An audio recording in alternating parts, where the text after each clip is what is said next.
I never thought I would be the kind of man telling this story. For most of my marriage, I believed loyalty was something you didn't have to question if you were doing your part. I worked, I showed up, I listened. I wasn't perfect, but I was present. I thought that mattered. For years, I told myself that marriages didn't fall apart because of one big mistake, but because of small neglects piling up. I was wrong.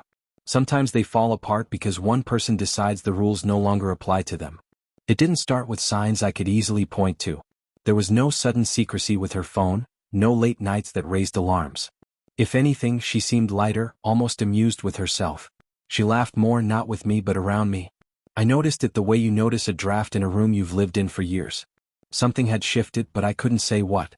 When I asked how she was, she'd shrug and say she was fine, just bored. I assumed it was life, routine, the sameness that creeps into long marriages. The truth came out on a random evening that wasn't supposed to matter. We were sitting at the kitchen table talking about nothing important, when she said it so casually I almost missed it. She told me she'd cheated. No build-up. No apology. Just a statement like she was telling me she'd tried a new restaurant.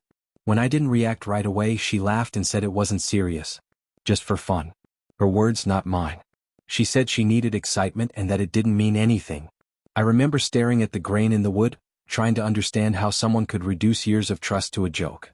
I asked her why she would tell me like that. She rolled her eyes and said honesty was better than lying, wasn't it? There was no guilt in her voice, only impatience, as if my silence was inconveniencing her. She explained it like a phase, something she expected me to absorb and move past.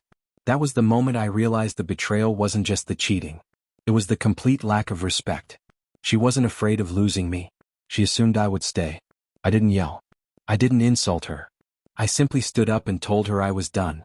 She looked genuinely surprised, as if divorce was a word that applied to other people, not us. She said I was overreacting, that people made mistakes all the time. I told her a mistake was forgetting an anniversary, not choosing to betray your spouse for entertainment. That night, I slept in the guest room not because I needed space but because I knew something inside me had shut down for good. The days that followed were quiet and strangely clear. I contacted a lawyer. I separated our finances. I moved through the process with a calm I didn't know I had. She oscillated between anger and disbelief.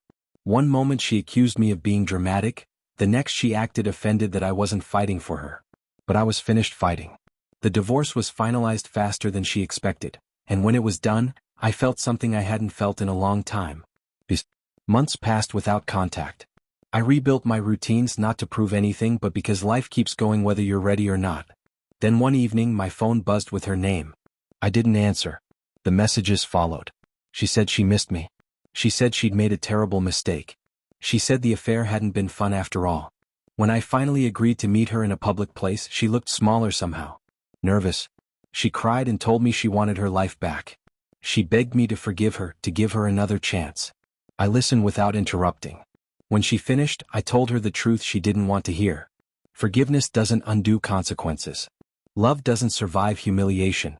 I had already forgiven her enough to move on, and that was all she was going to get. I stood up, wished her well, and walked away. For the first time since that night in the kitchen, I didn't feel angry. I felt free.